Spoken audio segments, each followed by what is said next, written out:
દૂર દૂરના સુમસાન વિસ્તારમાં એક મઠ હતો, જ્યાં દેવ શર્મા નામના એક સંન્યાસી રહેતા હતા. કેટલાય લોકો એ સંન્યાસીને કપડાં વગેરે દાનમાં આપી જતા હતા. સારા સારા કપડાં અને સામાન વેચીને એ સંન્યાસી પાસે હવે ખૂબ ધન એકઠું થઈ ગયું હતું. જ્યારથી ખૂબ જ ધન એકઠું થઈ ગયું ત્યારથી સંન્યાસી કોઈ પર વિશ્વાસ નહોતા કરી શકતા. રાત હોય કે દિવસ બસ સંન્યાસીએ ધનનું પોટલું પોતાની બગલમાં દબાવીને જ રાખતા હતા. કોઈએ સાચું જ કહ્યું છે કે ધન પેદા કરવું હોય તો પણ દુઃખ, ધન પેદા થઈ જાય તો સાચવવાનું દુઃખ. દિવસ રાત ઉઠતા બેસતા બસ ધન ધન અને ધન. આવું દુઃખ આપે એવું ધન ધિક્કારને પાત્ર છે. અષાઢ ભૂતિ નામનો એક ઠગ હતો.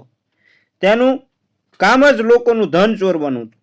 દેવ શર્મા સતત ધનનું પોટલું બગલમાં દબાવીને રાખતા હતા. એ જોઈને અષાઢ ભૂતિને થયું કે આનું ધન કેવી રીતે ઝડપી લેવું. દેવ શર્માનો મઠ પણ એવા મજબૂત પથ્થરોથી બનેલો હતો કે અષાઢ ભૂતિ ધારે તો પણ તેમાં સીંડું પાડી શકે તેમ ન હતો. વળી દિવાલો પણ એટલી ઊંચી હતી કે દિવાલો કૂદીને અંદર જઈ ન શકાય. અષાઢ ભૂતિને થયું કે એક જ રસ્તો છે, જો ગમે તેમ કરીને હું સંન્યાસીનો વિશ્વાસ જીતી લઉં તો એનો શિષ્ય બની અને મઠમાં પ્રવેશી શકું. કહે છે કે જેનામાં સાચી ઈચ્છા જ ન હોય તે માણસ કોઈ કામને લાયક નથી હોતો. યોગ્યતા વગરનો માણસ કામનો પણ નથી હોતો. મૂર્ખ વ્યક્તિ ક્યારેય કામની વાત નથી બોલતો અને સ્પષ્ટ બોલનારો ક્યારેય ઠગ નથી હોતો. આવા તર્કો વિચારીને અષાઢ ભૂતિ દેવ શર્મા પાસે ગયો અને ઓમ નમો શિવાય બોલતો સીધો દેવ શર્માના પગમાં સાષ્ટાંગ પ્રણામ કરીને નમ્રતાથી બોલ્યો, ભગવાન, મને હવે સમજાઈ ગયું છે કે આ સંસાર અસાર છે. જીવન પહાડમાંથી નીકળતી નદીઓ જેવું ચંચળ છે. જીવન ઘાસના તણખલા જેટલું જશે. શરદ ઋતુના આકાશ જેવું છે. ક્ષણમાં વાદળો, ક્ષણમાં સૂર્યપ્રકાશ, મિત્ર, પુત્ર, પત્ની અને સમાજ સાથેના સંબંધો ક્ષણભંગુર છે. એટલે મને એ સમજાવો કે સંસાર સાગર પાર કેવી રીતે કરવો. અષાઢ ભૂતિની આવી હાડમારી ભરી વાતો સાંભળીને દેવ શર્મા એકદમ પ્રસન્ન થઈ ગયા અને બોલ્યા, પુત્ર, યુવાનીમાં જ તમે વૈરાગ્ય તરફ ઢળી રહ્યા છો. એ ખરેખર આનંદની વાત છે. કહે છે કે જીવનની પ્રારંભિક અવસ્થામાં જે શાંત હોય એ જ સાચો સંત પુરુષ બની શકે છે. બાકી શરીરના અંગો જીર્ણશીર્ણ થઈ ગયા પછી તો સૌ કોઈ શાંત થાય એમાં શું નવાઈની વાત. સારા લોકોને ઘટપણનો અહેસાસ પહેલા મનમાં થાય છે, પછી શરીર પર ઘટપણ આવે છે. જ્યારે ખરાબ લોકો છે તેને શરીર પર ઘટપણ આવી જાય તો પણ તેના વિચારોમાં આચારોમાં ઘટપણ નથી આવતું. સંસાર સાગર પાર કરવાનો ઉપાય તમે મને પૂછો છો તો સાંભળો. કોઈ નીચલી જાતિ કે વર્ણનો વ્યક્તિ હોય, દુષ્ટ હોય કે જટાધારી, તપસ્વી કે સાધુ બની ગયો હોય, એવો વ્યક્તિ હોય એ પણ શિવ મંત્ર ભણીને દીક્ષા લઈ લે, શરીર પર ભસ્મ લગાવી લે તો એ શિવ સ્વરૂપ થઈ જાય છે. ષટધારી મંત્ર બોલીને એક સામાન્ય ફૂલ પણ જો મહાદેવને ચડાવવામાં આવે તો એ ફૂલનો ફરીવાર જન્મ નથી થતો. ષડાક્ષરી મંત્ર એટલે 6 અક્ષરનો મંત્ર નમઃ શિવાય એટલે 5 અક્ષર થયા, જેની આગળ ઓમ લગાવવાથી બને છે 6 અક્ષરનો મંત્ર ઓમ નમો શિવાય. આટલું સાંભળીને અષાઢ ભૂતિએ દેવ શર્માના પગ પકડી લીધા અને ખૂબ જ આદરથી બોલ્યો, ભગવાન, મને દીક્ષા આપો અને મારો ઉદ્ધાર કરો, મારા પર કૃપા કરો. દેવ શર્મા બોલ્યા, વત્સ, હું કૃપા તો કરું પણ રાતના સમયે તારે મઠ પર આવવાનું નહીં, કારણ કે મારા અને તારા જેવા યોગીઓએ એકલા જ રહેવાનું હોય છે. કહે છે કે ભૂલ ભરેલા મંત્રથી સંન્યાસી, ખોટી સંગતથી રાજા, લાડ પ્યારથી પુત્ર, ન ભણવાથી કે જ્ઞાન પ્રાપ્ત ન કરવાથી બ્રાહ્મણ, કુપુત્રથી કુળ, દુષ્ટોના સંગાતથી આચરણ અને ચાલ ચલગત, દુષ્ટ લોકોના સંસર્ગથી મિત્રતા, અન્યાયથી સમૃદ્ધિ, પરદેશ રહેવાથી સ્નેહ, ગર્વ રાખવાથી સ્ત્રી, ધ્યાન ન રાખવાથી ખેતી, તેમજ ત્યાગ અને આળસથી ધન નષ્ટ થઈ જતું હોય છે. વત્સ, તું એકવાર વ્રત લઈશ પછી તારે ઘાસ પાંદડાની ઝૂંપડીમાં રહેવું પડશે. અષાઢ ભૂતિ બોલ્યો, ભગવાન, તમારી આજ્ઞા માથે ચડાવું છું. બસ બધું શુભ થાય એ જ મારો ઉદ્દેશ છે. અષાઢ ભૂતિનો આટલો સમર્પણ ભાવ જોઈને દેવ શર્માએ તેને શાસ્ત્રોક્ત વિધિ અનુસાર પોતાનો શિષ્ય બનાવી લીધો. હવે અષાઢ ભૂતિ પણ મન દઈને દેવ શર્માની સેવા કરવા લાગ્યો. આટલા ઉપાયો કર્યા છતાં હજી દેવ શર્મા બગલમાંથી ધનની પોટલી છોડતા ન હતા. અષાઢ ભૂતિ પણ વિચારવા લાગ્યો કે હું આટલી મનથી સેવા કરું છું તો પણ આ સંન્યાસી મારા પર જરા સરખો પણ વિશ્વાસ કરતો નથી. આને કાં તો મારી નાખો અને કાં તો ઝેર પીવડાવી દો, તો જ ધનની પોટલી મારા હાથમાં આવશે. હા, અષાઢ ભૂતિ આવા વિચારો કરતો હતો. એ જ વખતે બીજા એક ગામમાંથી દેવ શર્માના શિષ્યનો પુત્ર દેવ શર્માને આમંત્રણ આપવા આવ્યો અને બોલ્યો, ભગવાન, આપ મારા ઘેર પધારો અને મારા ઘરને પાવન કરો. પ્રેમ ભર્યું નિમંત્રણ મળ્યું એટલે દેવ શર્મા પણ અષાઢ ભૂતિને સાથે લઈને શિષ્ય પુત્ર સાથે ચાલી નીકળ્યા. રસ્તામાં એક નદી આવી એટલે દેવ શર્માએ બગલમાં રાખેલી ધનની પોટલી એક ગોદડીમાં વીંટાળી દીધી. પછી અષાઢ ભૂતિને બોલાવીને કહ્યું કે હું જ્યાં સુધી શૌચક્રિયા, સ્નાન, પૂજા અર્ચના કરીને ન આવું ત્યાં સુધી એકદમ સાવધ રહીને આ પોટલીનું રક્ષણ કરજો. પછી દેવ શર્મા નદીમાં સ્નાન કરવા, પૂજા અર્ચના કરવા જતા રહ્યા. હવે અષાઢ ભૂતિને તો ફાવતું મળી ગયું. દોડવું હતું, ઢાળ જડી ગયો. જેવા સંન્યાસી ગયા કે તરત જ અષાઢ ભૂતિએ પોટલી ખોલી અને તેમાં જેટલું ધન હતું એ લઈને ભાગી ગયો. દેવ શર્માને તો પોતાના શિષ્ય પર વિશ્વાસ હતો એટલે એ શૌચક્રિયા માટે જ્યાં હતા ત્યાં બે ઘેટાઓ સામસામા લડતા હતા એ જોવા બેસી ગયા. બંને ઘેટા દૂરથી દોડતા આવે અને પૂરેપૂરી શક્તિ સાથે એકબીજાને સાથે માથાની ટક્કર મારે. બંનેના માથામાંથી લોહી ટપકતું હતું. એ જ વખતે એક શિયાળ આવીને બંનેના માથા પરથી જીભથી લોહી ચાટતું હતું. દેવ શર્મા પહેલા શિયાળ વિશે વિચારતા વિચારતા પાછા નદી કિનારે આવ્યા. અહીં આવીને જોયું તો અષાઢ ભૂતિ ન દેખાયો. પોટલી ખોલીને જોયું તો તેમાં ધન ન મળે. ત્યારે દેવ શર્માને ખ્યાલ આવ્યો કે હું તો લૂંટાઈ ગયો. ધન જવાના દુઃખથી દેવ શર્મા બેશુદ્ધ જેવા થઈ ગયા અને જમીન પર પડીને રડવા લાગ્યા અને બોલવા લાગ્યા, અષાઢ ભૂતિ, મારું ધન લૂંટીને તું ક્યાં જતો રહ્યો? અષાઢ ભૂતિ જે તરફ ભાગ્યો તો તેના પગલા દેખાઈ રહ્યા હતા. એ પગલાના એંધાણો જોતા જોતા અષાઢ ભૂતિને શોધવા માટે દેવ શર્મા ચાલી નીકળ્યા. ચાલતા ચાલતા સાંજ પડી ત્યારે એક ગામમાં પહોંચ્યા. ગામનો કોઈ માણસ પોતાની પત્ની સાથે દારૂ પીવા શહેર તરફ જઈ રહ્યો હતો. દેવ શર્માએ એ માણસને કહ્યું, ભાઈ, સાંજનો સમય છે, આ ગામમાં હું કોઈને ઓળખતો નથી, મને તમારો અતિથિ બનાવો. કહે છે કે ગૃહસ્થને ત્યાં કોઈ વ્યક્તિ સાંજના સમયે અતિથિ બનીને આવે અને ગૃહસ્થ તેની પૂજા કરે તો એ ગૃહસ્થને દેવત્વ પ્રાપ્ત થાય છે. તે જ રીતે ઘાસ ભૂમિ, જળ, સત્ય અને મધુર વાણી જેવી 4 વસ્તુઓ ક્યારેય કોઈ સારા માણસનું ઘર નષ્ટ નથી થવા દેતી.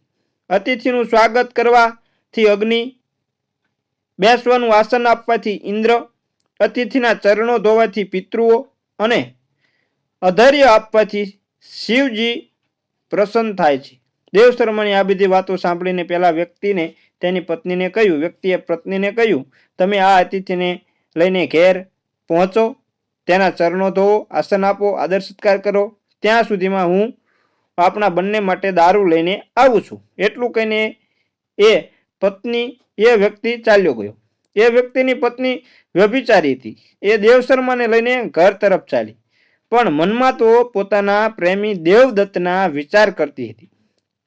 કોઈએ સાચું જ કહ્યું છે કે વાદળ છાયા દિવસમાં, ઘનઘોર અંધારામાં જે શેરીઓમાં પ્રવેશ ન થઈ શકે તેવી જગ્યાઓમાં અને જ્યારે પતિ વિદેશ ચાલ્યો ગયો હોય ત્યારે ચંચળ સ્ત્રીઓ વધારે રસિક અથવા કામુક થઈ જતી હોય છે. તેમજ ચોરી છૂપી સંભોગની લાલચ ધરાવતી સ્ત્રીઓ માટે પતિની હાજરી કે ગેરહાજરીનું મહત્વ નથી હોતું. સુવાળા ગાદલાવાળો પલંગ પણ તેના માટે મહત્વનો નથી હોતો. આવી કુર્તાઓ શરમને ઘોળીને પી ગઈ હોય છે. છુપી રીતે સંભોગની લાલચ હોય છે ત્યારે આવી સ્ત્રીને શૃંગાર પણ જરૂરી લાગતો નથી. આવી સ્ત્રીઓને પ્રેમભરી વાતોમાં પણ કોઈ રસ નથી હોતો. કોઈ પણ કુર્તા સ્ત્રી પોતાના પતિથી સંતુષ્ટ નથી હોતી. પરપુરુષના મોહમાં હોય એવી કુર્તા સ્ત્રી કુળના પતન, સમાજની નિંદા, સામાજિક બંધનો જેવા તમામ દુઃખોનો સ્વીકાર કરી લેતી હોય છે. દારૂડિયાની પત્ની દેવ શર્માને લઈ પોતાના ઘરે પહોંચી. ઘરમાં એક તૂટેલો પલંગ હતો જેના પર ગાદલું નહોતું.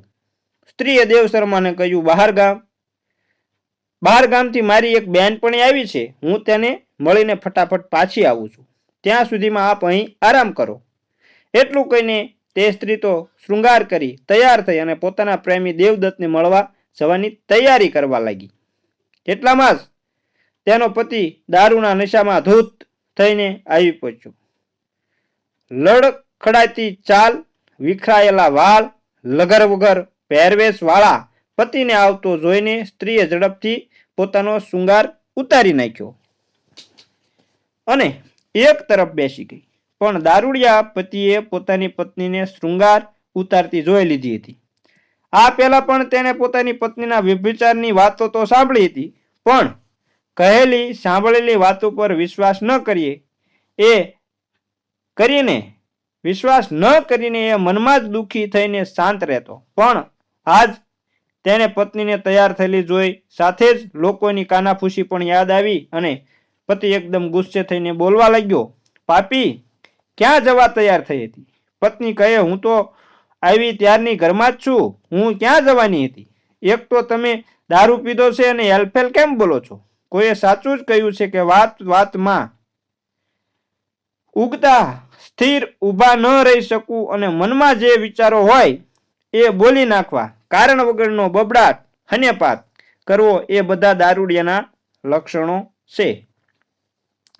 હોય છે. દારૂ પીધો હોય એટલે હાથ ધ્રુજતા હોય, કપડાનું સાનભાન ન રહે, મોઢા પરથી નૂર તેજ ઉડી ગયું હોય, કોઈ દેખીતા કારણો વગર પણ ગુસ્સો ચડ્યા કરતો હોય, જાણે સૂર્યનો અસ્ત થતો હોય એવી સ્થિતિ દારૂડિયાની થઈ જતી હોય છે. પત્નીના સણકા સાંભળીને દારૂડિયો પતિ બોલ્યો, બસ હવે, ઘણા સમયથી તારા વિશે હું જાત જાતની વાતો સાંભળું છું, પણ વિશ્વાસ નહોતો કરતો. આજે મેં મારી સગી આંખે જોઈ લીધું. હવે મને પણ લોકોની વાતો પર વિશ્વાસ બેઠો છે. આજે તને નહીં છોડું. તારે આની સજા પણ ભોગવવી પડશે.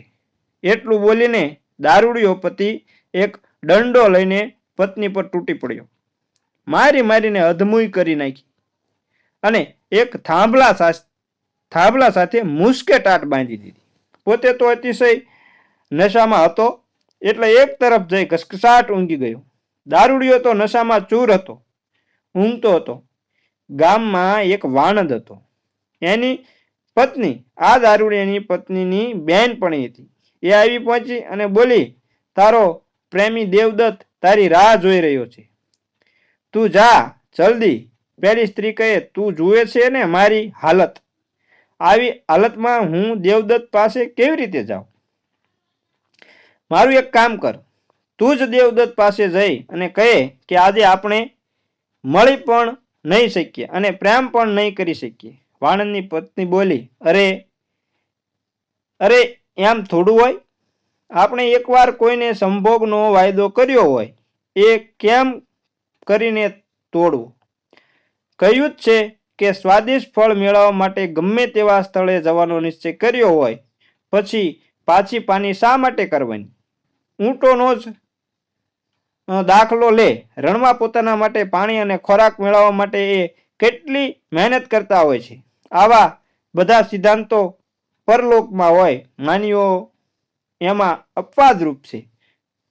પતિ સિવાયના વ્યક્તિ સાથે સંબંધો રાખવામાં કંઈ જ ખોટું નથી. યુવાની છે તો મળે એટલા ફળો મેળવી લેવા જોઈએ. સંભોગની ઈચ્છા ધરાવતી સ્ત્રીએ તો જો કદરૂપો પુરુષ પણ મળી જાય તો દેખાવડા પતિના નામની માળા જપ્યા કરવાનો કોઈ અર્થ જ નથી. દારૂડિયા પતિની પત્ની બોલી, તારી વાત સાચી છે, પણ તું તો જોઈ રહી છે ને કે એક તો હું બંધાયેલો છું, વળી મારો પતિ પણ અહીં સામે જ સૂતો છે. આવામાં મારે જવું પણ કેવી રીતે? વાળંદ પત્ની બોલી, તારો પતિ નશામાં ધૂત છે. હવે તો સૂર્ય માથા પર આવશે ત્યારે જ ઉઠવાનો છે. હું તારા બંધનનો ખોલી દઉં છું. તું તારી જગ્યાએ મને બાંધી દે અને તું દોડીને દેવદત્ત પાસે પહોંચી જા. મન ભરીને પ્રેમ કર અને પાછી આવી જઈએ. દારૂડિયાની પત્નીએ આ વાત યોગ્ય લાગી એટલે વાળંદ પત્નીએ એને બંધન મુક્ત કરી દીધી અને એની જગ્યાએ પોતે થાંભલા સાથે બંધાઈ ગઈ. હવે દારૂડિયા પતિની સ્ત્રી દોડીને પોતાના પ્રેમી દેવદત્તને મળવા દોડી ગઈ. પત્ની તો ચાલી ગઈ, પણ થોડી વારમાં દારૂડિયો પતિ જાગી ગયો અને બોલવા લાગ્યો કે કુલટા, જો તું મને વચન આપતી હોય કે આજથી ઘરની બહાર પગ નહીં મૂકું, તારા બધા નખરાઓ પર કાબુ રાખીશ, તો હું તારા બંધનને ખોલવા તૈયાર છું. હવે પત્નીની જગ્યાએ તો તેની બહેનપણી બંધાયેલી હતી, એટલે કે વાણંદની સ્ત્રી બંધાયેલી હતી. જવાબ આપે તો અવાજ પરથી ઓળખાઈ જાય. તો પણ દારૂડિયો પતિ વારંવાર બોલતો જ રહ્યો. પત્ની તરફથી કોઈ જ જવાબ નહોતો મળતો. એટલે દારૂડિયાના ગુસ્સાનો પારો ઊંચો ચડતો જતો હતો. અંતે અતિશય ગુસ્સામાં આવી જઈને દારૂડિયા પતિએ તીક્ષ્ણ ધારદાર છરીથી થાંભલા સાથે બંધાયેલી સ્ત્રીનું નાક વાટી નાખ્યું અને બોલ્યો, આટલું પૂછું છું તો પણ જવાબ નથી આપતી. હવે કોઈ દિવસ તારા પર દયા નહીં ખાવ. જા, તારા કર્યા તું ભોગવ. અને પાછો ઘસઘસાટ ઊંઘી ગયો. સંન્યાસી દેવ શર્માનું ધન લૂંટાઈ ગયું હતું. વળી ભૂખ તરસ પણ બહુ સતાવતી હતી. એ ઉચાટમાં તેને પણ ઊંઘ નહોતી આવતી, એટલે એ પણ ચૂપચાપ બેઠા બેઠા આખું સ્ત્રી ચરિત્ર જોઈ રહ્યા હતા. બીજી તરફ પ્રેમી દેવદત્ત સાથે શરીર સુખ માણીને એટલે કે સંભોગ કરીને દારૂડીની પત્ની પાછી ઘેર આવી પહોંચી. બહેનપણી પાસે જઈને બોલી, બધું ઠીકઠાક છે ને? મારા ગયા પછી મારો પતિ ઉઠ્યો તો નહોતો ને? બહેનપણી બોલી, અરે સારું શું, આ જો તારા પતિએ મારું નાક વાટી નાખ્યું છે. હવે તું જલ્દી મને અહીંથી છોડાવ એટલે હું મારા ઘર ભેગી થાવ. બંને બહેનપણીઓની ઘૂસપૂસ સાંભળીને દારૂડિયો પતિ ફરી પાછો ઊભો થયો અને બોલ્યો, હજી તું બોલીશ જ નહીં એમ ને? હવે તારા કાન કાપી નાખું. જોઉં છું કેમ જવાબ નથી આપતી. હવે દારૂડિયાની પત્ની તાડુકી ઉઠી. અરે મૂર્ખ, મારા જેવી મહાસતીનું તું શું બગાડી શકવાનો? તારી તાકાત નથી કે મારા શરીરનું એક પણ અંગ કાપી શકે. હું મહાસતી છું. બધા લોકપાલો મારી વાત સાંભળે છે. સૂર્ય, ચંદ્ર, વાયુ, અગ્નિ, સ્વર્ગ, પૃથ્વી, જળ, હૃદય, યમ, દિવસ રાત, સંધ્યા અને ધર્મ, આ બધા જ મનુષ્યના તમામ કર્મો વિશે જાણતા હોય છે. માટે જો મારામાં જરા પણ સતીત્વ હશે, મારા મનમાં ક્યારેય પણ પરપુરુષનો વિચાર નહીં કર્યો હોય, તો મારું નાક પહેલાની જેમ જ સારું કરી દેશે.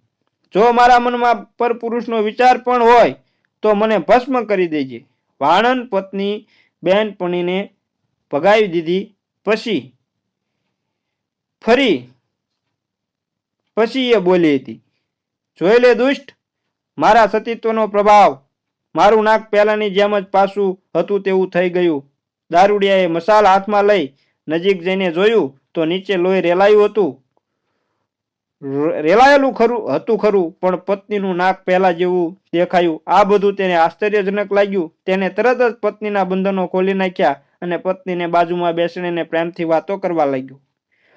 આ બધી ઘટનાઓ જોઈને સંન્યાસી દેવ શર્મા તરત જ બોલ્યા, પ્રભુ, મને જેને માર્યો હતો એ સંબર, નમુચી, બલિ અને કુંભીનસ જેવા રાક્ષસોની માયા તો કઈ નથી. એનાથી પણ વિશેષ માયા તો સ્ત્રીઓ કરી શકે છે. એ તો આજે નજરે જોયું. હસતા વ્યક્તિ સાથે સ્ત્રીઓ હસી શકે છે અને રડતા વ્યક્તિ સાથે રડી પણ શકે છે. સમય આવે પ્રેમભરી વાતોથી પુરુષને પટાવી પણ શકે છે. શુક્રાચાર્ય અને ગુરુ બૃહસ્પતિ જેવા શાસ્ત્રો જાણે છે. એ શાસ્ત્રોની સ્ત્રીની બુદ્ધિ પાસે કોઈ જ વિશ્વાસ નથી. આમાં કોઈ પુરુષ સ્ત્રીથી થોડો બચી શકે? જો સ્ત્રીઓ સાચાને ખોટું અને ખોટાને સાચું સાબિત કરી શકે તો કોઈ પણ પુરુષ એમાંથી કેમ બચી શકે? શાસ્ત્રમાં કહ્યું છે કે સ્ત્રીઓ પ્રત્યે બહુ ખેંચાણ ન રાખવું જોઈએ, કારણ સ્ત્રી પાછળ ઘેલા થયેલા પુરુષ સાથે કોઈ પણ સ્ત્રી પોતાની ઈચ્છા મુજબનો વ્યવહાર કરી શકે છે અને કરાવી શકે છે. સ્ત્રીઓ રૂપાળા ચહેરા સાથે હૃદય રીઝાવે તેવી વાતો કરે છે, પણ તેના મનમાં શું છે તે કળાવા દેતી નથી. સ્ત્રીઓના શબ્દમાં મધ ઝરતું હોય તો હૃદયમાં હળાહળ વિષ ઝેર ભર્યું હશે. સ્ત્રીઓના હોઠ પરનું એ મધ પુરુષો પીતા હોય છે અને સ્ત્રીની છાતી પર પ્રેમ વરસાવતા હોય છે. શરીર સુખની ઈચ્છાથી પુરુષો મધના લોભમાં ભમરા બની જાય છે અને સ્ત્રીઓને કમળ માની તેની સાથે સંભોગ કરવા લાગતા હોય છે. સ્ત્રી એટલે વિવિધ માયાઓનું પોટલું, જેવી કે શંકાઓનું વમળ, અનિશ્ચિતતાનું ઘર, હિંમતની ટોકરી, દોષોનું સ્થાન, કપટનું કેન્દ્ર, અવિશ્વાસનું ક્ષેત્ર. આટલી બધી વિસ્તારતો એક મહાપુરુષ પણ મેળવી ન શકે. સ્ત્રીઓ આ બધી માયાઓના એક યંત્ર જેવી હોય છે, જેમાં ઝેર પણ ભર્યું હોય અને અમૃત પણ ભર્યું હોય. આવી સ્ત્રીઓ ધર્મનો નાશ કરતી હોય છે. કોણે બનાવી છે આવી સ્ત્રીઓ? સ્ત્રીના સ્તનો ઉન્નત હોય, આંખોમાં ચંચળતા ભરી હોય, શબ્દે શબ્દે જૂઠાણું હોય, ઘેઘૂર વાળ હોય અને વાતોમાં મધુરતા ભરી હોય.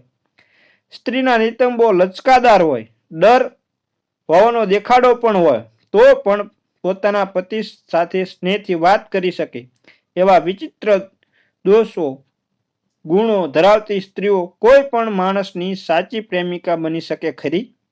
ના, ક્યારેય ન બની શકે. ફક્ત કામ અને વાસના માટે જે એ હસી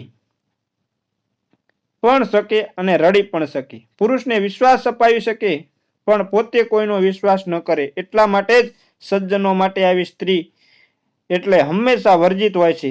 ગરદન પર ઘટાદાર કેસવાળી હોય તેવા વિકરાળ સિંહો, મદમસ્ત હાથીઓ તેમજ બુદ્ધિશાળી અને વીર પુરુષો પણ સ્ત્રીઓ સામે જઈને સાવ નમાલા, તદ્દન કાયર બની જતા હોય છે. જ્યાં સુધી કોઈ પુરુષ આંધળો બનીને કોઈ સ્ત્રીના મોહમાં ન પડ્યો હોય ત્યાં સુધી સ્ત્રી તેને પ્રેમ કરે છે. પણ જેવો પુરુષ સ્ત્રીના મોહમાં મહાન થયો એ સાથે સ્ત્રીએ એ પુરુષની કામુકતા પારખી જાય છે. પછી માનવ ભક્ષી માછલીની જેમ એ પુરુષને કરડી ખાય છે અને દૂર ફેંકી દેતી હોય છે.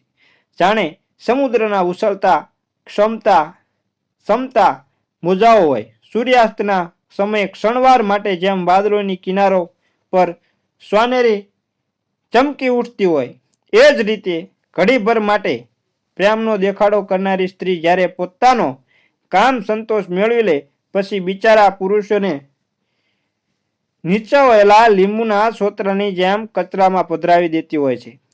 ખોટું બોલવું, દુઃસાહસ કરવું, માયાથી વશમાં લેવા, અતિશય લાલચ, અપવિત્રતા અને પુરુષો પ્રત્યે નિર્દયતા, આ બધા સ્ત્રીઓમાં છુપાયેલા સ્વાભાવિક દોષો છે.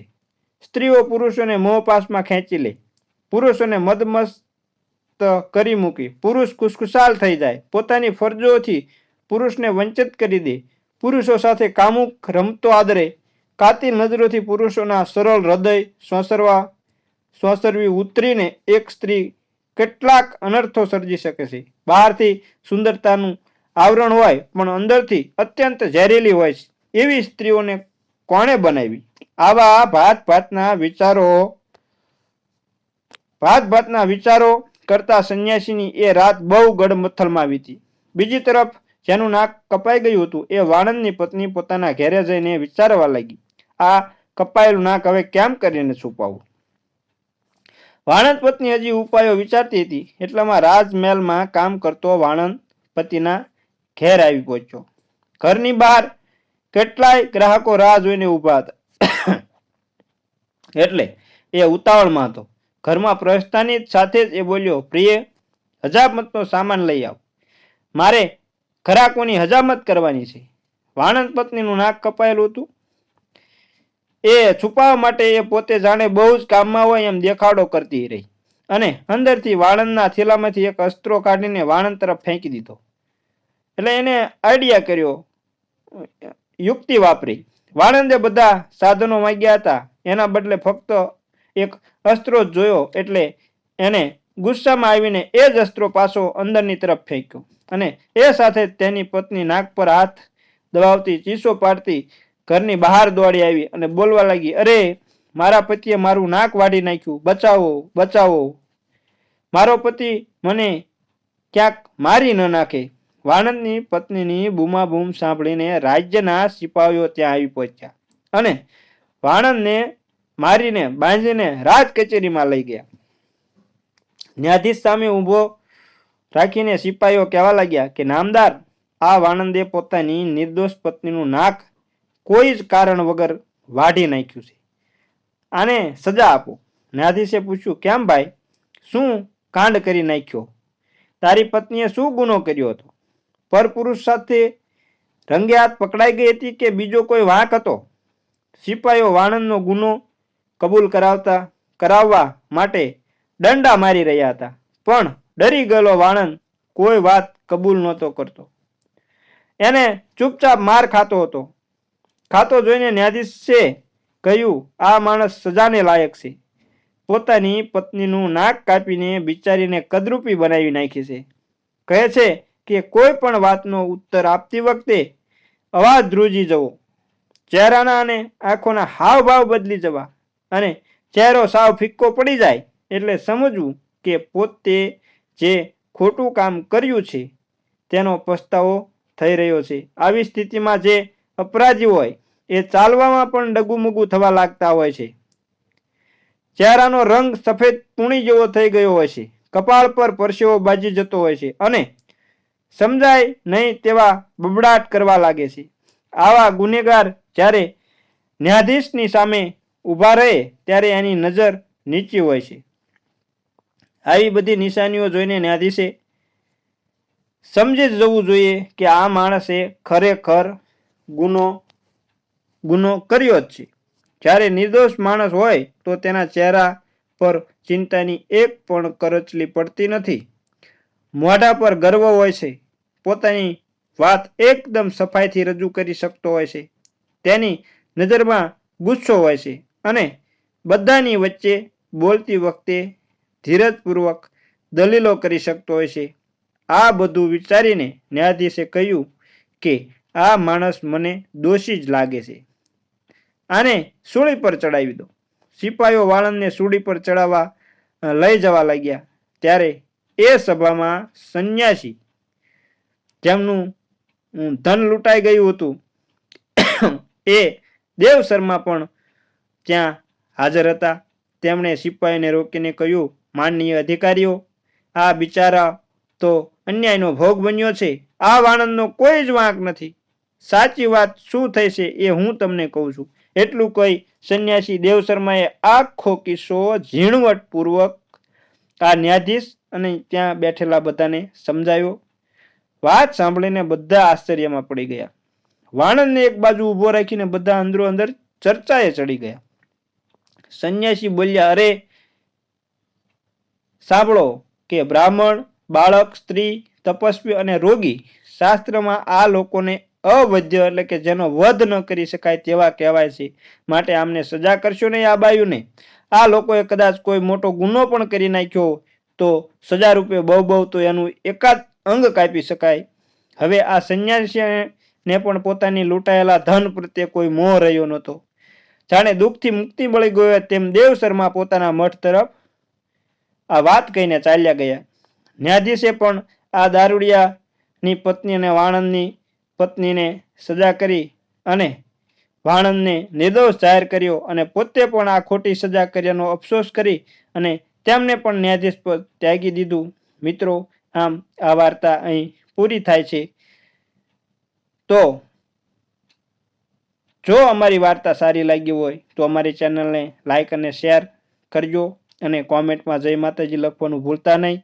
અને ચેનલ પર નવા હોય તો હું તમને એક વિનંતી કરું છું, એક અનુરોધ કરું છું કે અમારી ચેનલને સબસ્ક્રાઈબ જરૂર ને જરૂર કરી લેજો અને સાથે સાથે બેલ આઇકનને પણ દબાવી દેજો, જેથી કરી અમારી વાતોનું, અમારી વાર્તાનું, અમારી ચેનલનું નોટિફિકેશન સૌથી પહેલાં તમને મળે અને તમને અમે આવી નવી નવી અને રસપ્રદ વાર્તાઓ હર હંમેશ પીરસતા રહીએ.